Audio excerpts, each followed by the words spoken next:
Paz do Senhor, meus irmãos. Amém? Você está feliz aí? Está alegre?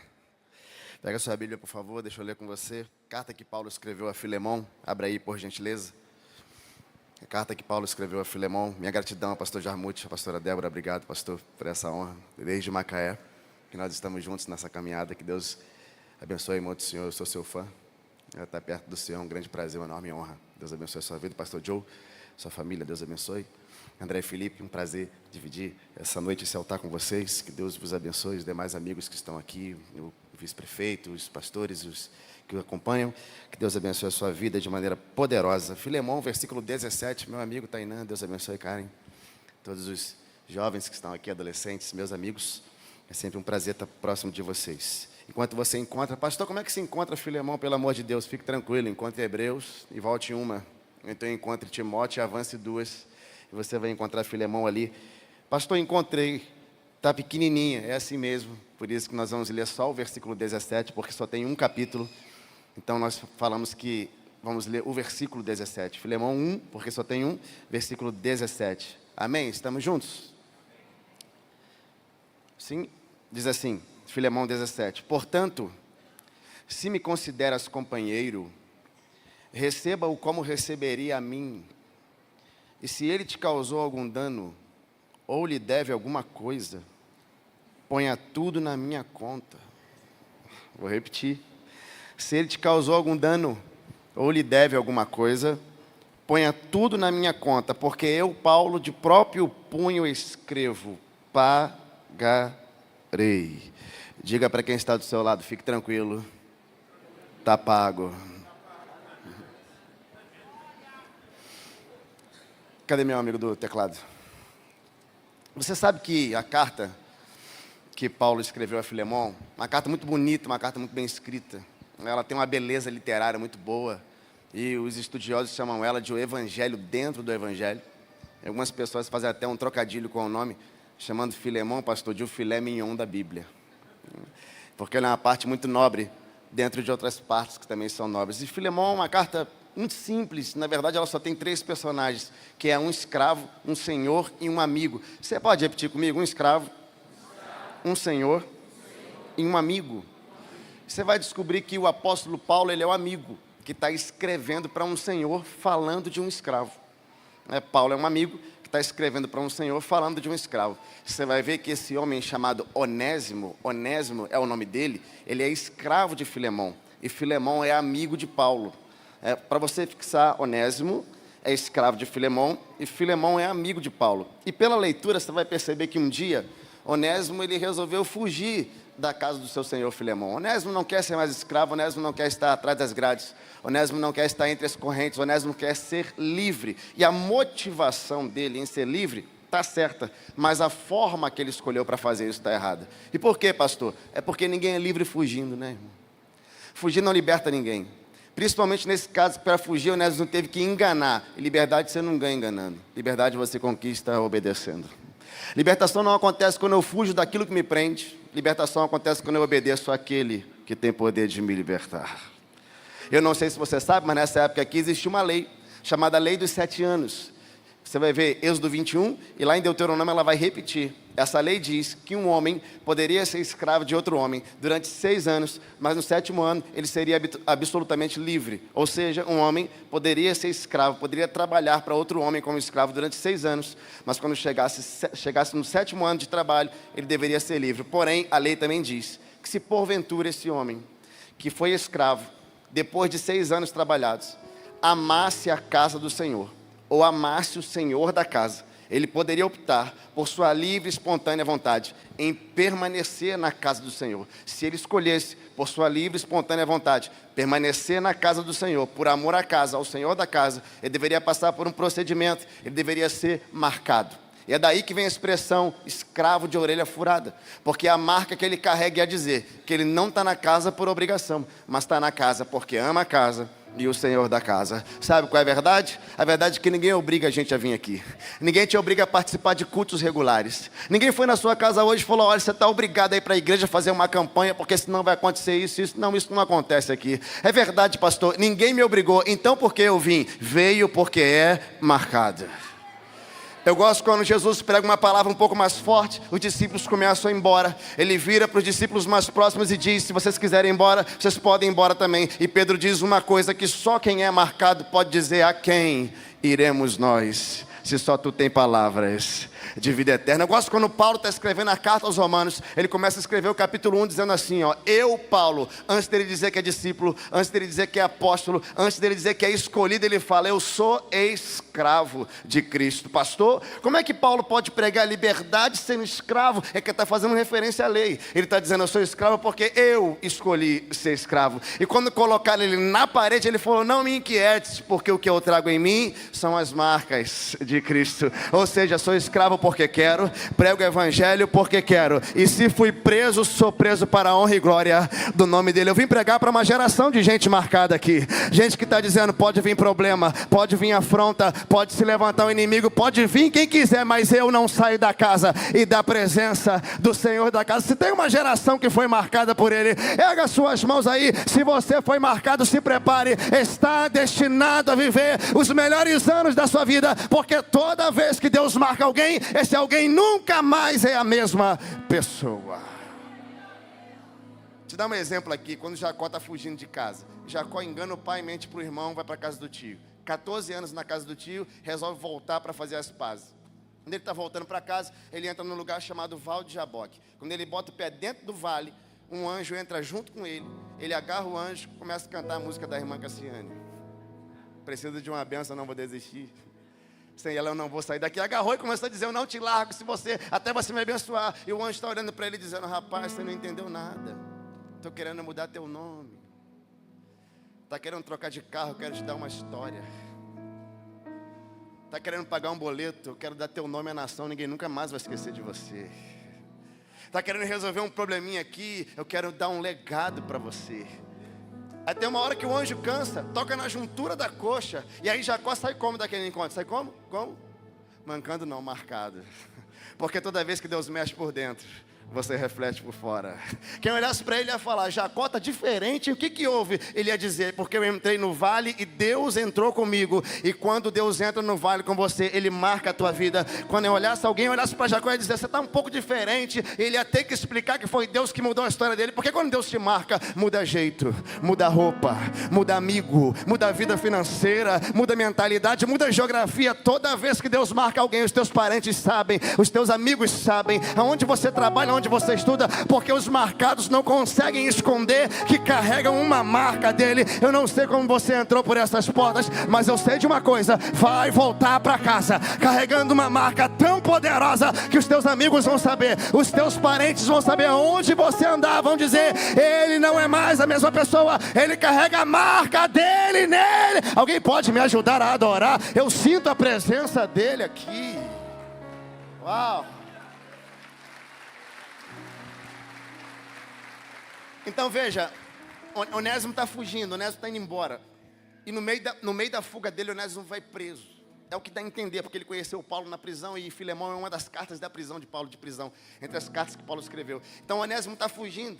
No meio da fuga ele vai preso aonde, pastor? No mesmo lugar que o apóstolo Paulo está preso. Eles estão presos no mesmo ambiente, atrás das mesmas grades, presos pelas mesmas correntes, só que existe um abismo de diferença entre eles.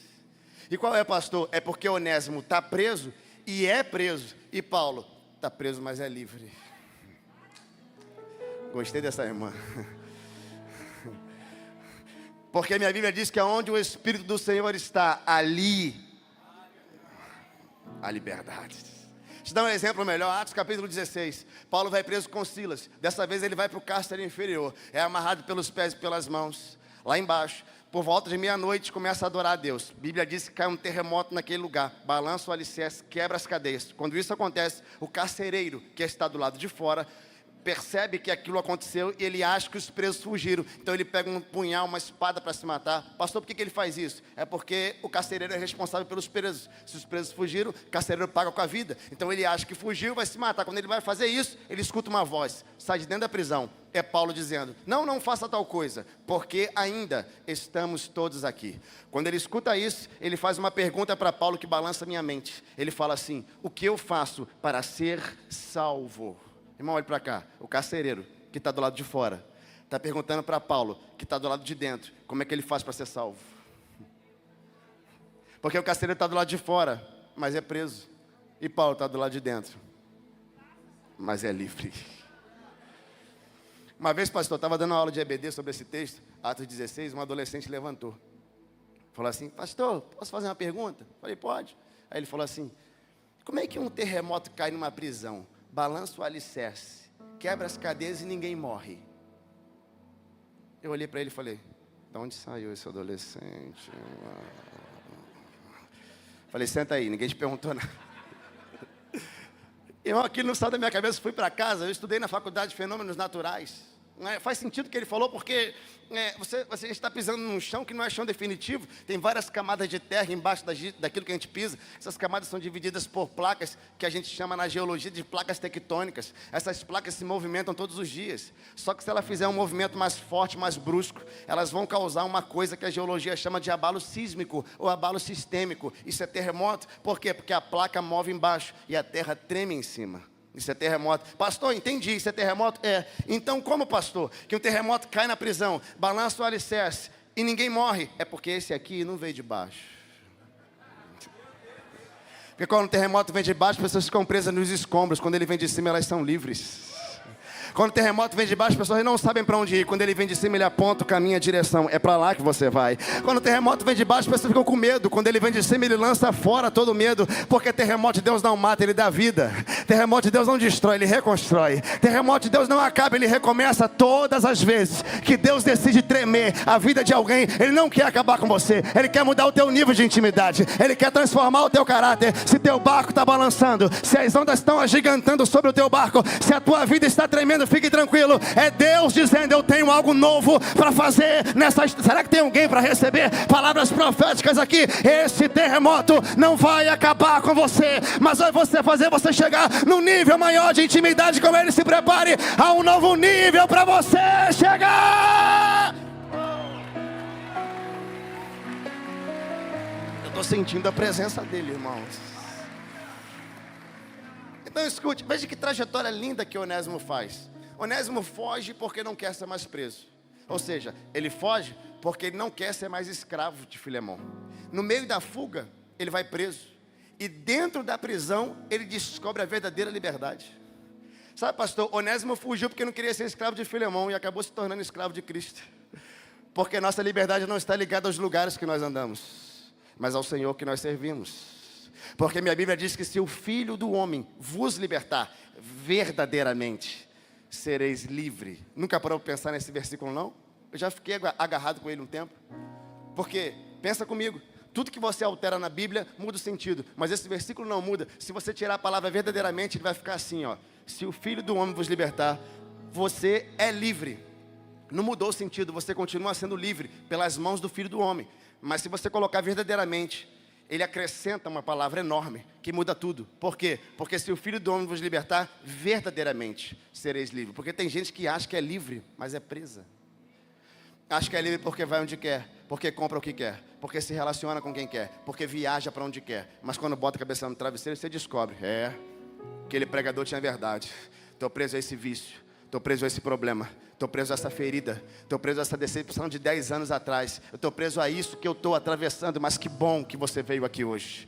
Por quê, pastor? Porque aonde o meu Deus está, cadeia nenhuma pode permanecer. Você adentrou no lugar da liberdade, no lugar onde as pessoas são livres, no lugar onde os vícios caem por terra, no lugar onde os problemas são resolvidos. Você entrou num ambiente onde Deus se manifesta, e todas as vezes que um preso cativo no mundo espiritual se apresenta para ele, ele é o primeiro a quebrar as cadeias e dizer, eu te trouxe aqui para você ser verdadeiramente livre. Pastor, eu estou preso pelas trevas, pelos laços do diabo. Fique tranquilo, foi exatamente por isso que ele se manifestou, para desfazer as obras do diabo. Eu estou pregando para uma geração de livres nesse lugar, que estão livres para ser cheios do Espírito Santo, livres para ver a eternidade, livres para viver os propósitos de Deus na sua vida. Seja livre aí, meu irmão. Seja verdadeiramente livre. É lindo que ele vai preso. Eu estou conjecturando porque o texto é pequeno, mas se ele se converteu é porque Paulo pregou para ele. Imagina ele falando assim, não, eu era escravo. E Paulo diz, então você vai voltar lá para resolver isso. E é isso que consiste a carta de Paulo a Filemão. Paulo está respaldando Onésimo. Ele está dizendo, você vai voltar, vai ter contato com o teu senhor, eu estou aqui escrevendo uma carta. Porque eu conheço Filemão e conheço você. Sei quem são vocês dois. Vou resolver isso. E ele começa, ô Filemão, recebe Onésimo aí. Porque para mim, ele é como um filho que eu gerei nas minhas prisões. Irmão, olhe para cá. O cara está preso, amarrado, atrás das grades e gerando. Deixa eu dizer isso aqui para alguém que tem ministério aqui. Não existe cadeia humana que possa impedir a gestação do ministério de alguém. Quando o céu sonha com alguém na terra, pode se levantar amigo, pode se levantar inimigo, pode se levantar parente, pode se levantar líder. Quando o céu sonha com alguém na terra, não tem nada que possa impedir. Eu estou sentindo Deus aqui nessa palavra. Se prepare, se o céu sonhou a teu respeito, quem está pregando para você é alguém que se converteu com 20 anos de idade. Minha mãe é espírita, meu pai suicida, minha família toda é espírita e católica, não tem crente nenhum lá. Está fazendo o que aqui pregando para a gente, pastor? É porque quando o céu sonha, a terra se enquadra naquilo que o céu sonhou. Se prepare, se você está vivendo os sonhos de Deus e não está vendo o futuro, se prepare, você vai viver a boa nova desse sonho na sua vida. Não tem nada que possa impedir a gestação de um sonho de Deus para alguém. Você vai viver projetos do alto. Você recebe essa palavra aqui? Ele diz, eu gerei ele. Ele diz mais, ele diz ao Filemão, você precisa entender algo aqui, Paulo fala. Porque antes para você, Onésimo era inútil, mas agora é útil. Coincidentemente o nome de Onésimo significa isso, útil. Agora você percebe, olha o que Paulo está dizendo. Quando ele era teu escravo, ele era inútil para você. Mas agora que não é mais teu escravo, é útil para você. Pensa um negócio que balançou minha cabeça, irmão. Como que pode um negócio desse? Ele está dizendo que quando ele era escravo, ele era inútil. Mas escravo é útil, escravo trabalha, escravo planta, escravo colhe, escravo corre, escravo faz o que você manda. Não está dizendo que é o contrário, pastor. Está dizendo que quando você era meu escravo, quando ele era teu escravo, ele era inútil. Mas agora que não é mais teu escravo, é útil. Falei, Senhor, como pode ele não ser mais escravo e ser útil ainda? E Deus falou, presta atenção, Miguel. Filemão está perdendo um escravo, mas está ganhando um obreiro, né? Aqui tem um princípio, porque escravo, a única coisa que alguém vai ter de um escravo é sua força física. E quando ele morrer ou ficar velho, não vai ter mais isso. Mas obreiros falam de coisas sobre eternidade. Coisas que não perdem validade. Aqui tem um princípio poderoso. E qual é, pastor? Tem coisas que você perde temporariamente, para não perder eternamente. Sabe aquilo que saiu da sua mão e você pensou, perdi? Aqui no reino a gente não perde, aqui a gente semeia.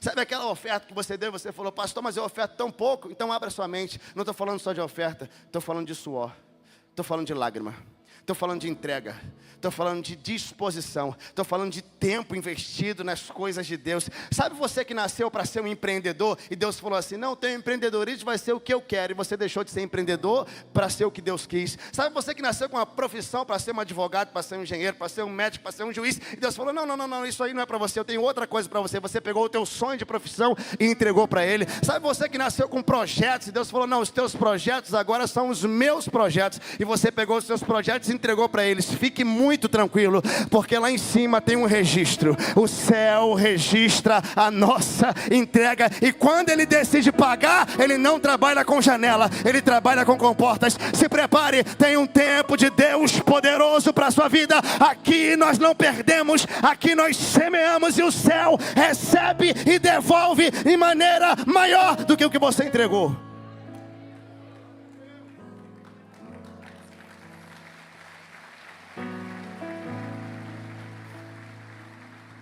Se eu não me engano, nós temos 165 igrejas. Se eu não me engano. Dessas 165, 16 delas são no Parque Proletário da Penha, dentro da comunidade. Eu já visitei todas elas. São igrejas que estão no meu coração. Há pouco tempo atrás eu fui uma delas, pastor, que não vai nem carro. Tem que ir a pé. Eu subi 80 degraus, irmão. Como abriram uma academia perto da minha casa e eu não vou, eu cheguei lá como? Uma irmã de quase 80 anos, irmão, pegou na minha mão e falou, tá cansado, pastor? Falei, irmã, como é que a senhora chegou tão rápido aqui? Ela falou, eu subi isso aqui há 30 anos, pastor. Pensa numa panturrilha que é a irmã. Tô brincando, não olhei para a panturrilha da irmã, não. E aí, quando eu entrei na igreja, eu fui recebido por um homem, um varão, um cara desse tamanho, o líder dos obreiros. A mão dele era tão forte que ele quase abraçou meu braço. Ele falou, paz do Senhor, pastor. Eu falei, paz, amigo. Aí ele, pastor, não chegou antes, você toma um café aqui comigo? Eu falei, eu tomo. Aí eu sentei do lado dele. Quando eu sentei do lado dele, ele virou para mim, pastor, e falou assim, o senhor sabia que eu já fui preso? Eu falei para ele assim, uma ótima informação para você me dar aqui em cima. Obrigado, eu estou muito confortável, viu? Aí ele, eu falei assim, eu já estou aqui, irmão, vou pagar para ver. Eu falei, tu foi preso por quê, vaso? Aí ele falou, eu fui preso porque eu era líder de torcida de futebol. Eu tinha 120 homens na minha torcida. E um dia, um jogo no Maracanã, as duas torcidas brigaram.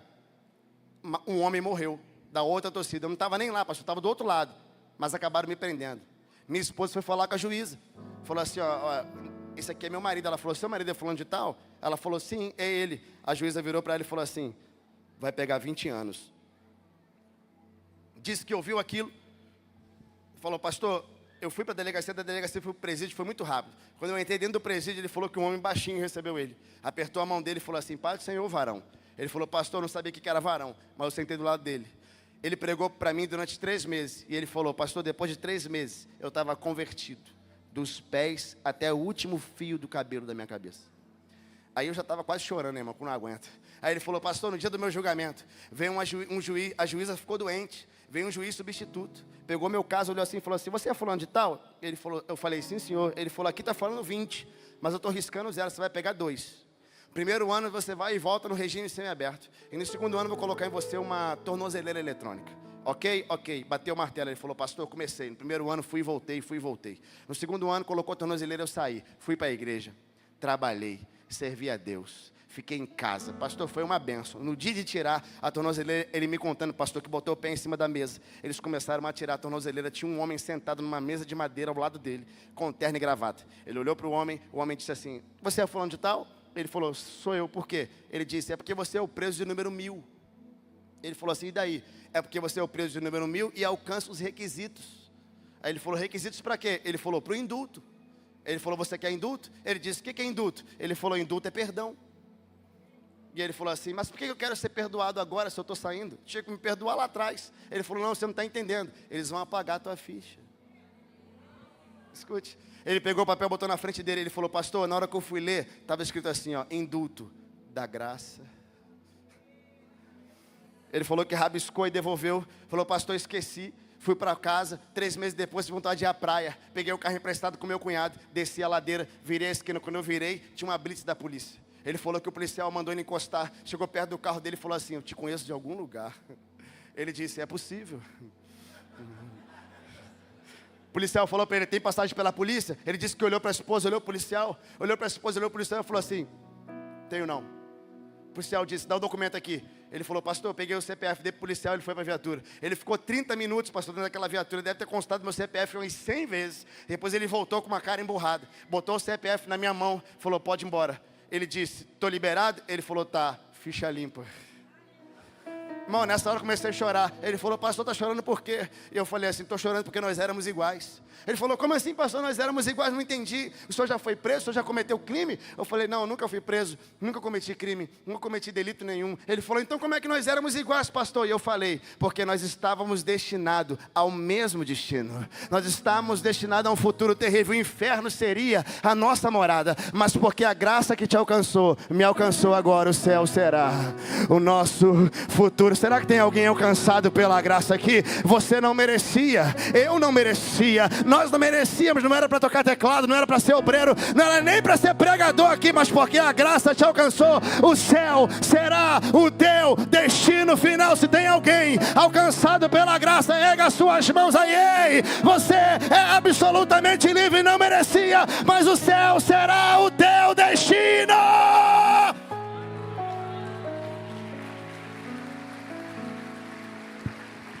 Então quando alguém disser para você, você não merecia estar aqui, eu conheço o teu passado, eu sei quem você era, diga para ele, eu conheço, o inferno conhece e o céu conhece, mas está pago. Quando você for pregar para alguém, você que é obreiro e você se converteu e virou obreiro, vai pregar para alguém e fala assim, pô, você vai lá na minha igreja, eu sei aonde você andou, eu sei os lugares que você estava, eu fiz algumas coisas com você, você diga, eu lembro, eu sei exatamente o que aconteceu, mas está pago. A cédula que era de acusação contra você foi rasgada e pregada na cruz do Calvário. O que era destino infernal se tornou celestial. Se você é alcançado pela graça, dá um pulo dessa cadeira, erga as suas mãos e me ajude a adorar a Ele aqui. Alguém me ajude a adorar ao Rei. Você é absolutamente livre.